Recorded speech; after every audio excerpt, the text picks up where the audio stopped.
And how has your background helped in writing this book, whether on the battlefields or in the boardrooms? Talk about a little bit of both. My background, as you know, is somewhat varied. I did spend 10 years in the Marine Corps on active duty. I served 2 tours in the Far East. I spent a lot of time in a lot of fun places, including a month in the snow in Alaska. But that's not my only background. I then spent 10 years as a corporate executive, helping to lead global strategy for Dun & Bradstreet.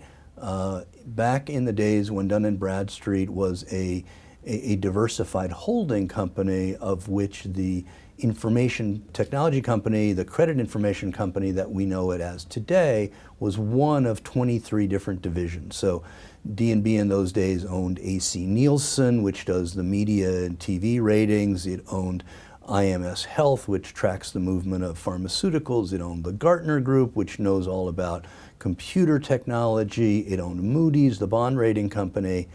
And I spent 10 years helping that company develop and execute strategies. I then led as a CEO 2 different technology companies.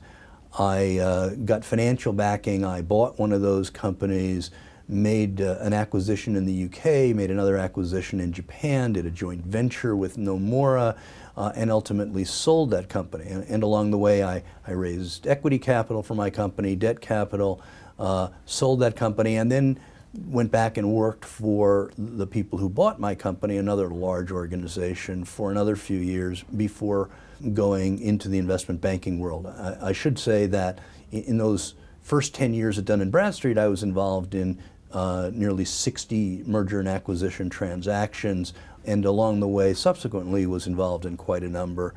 And so was invited to an investment bank, merchant bank, private equity fund, sort of all rolled into one, to help them make acquisitions and advise clients.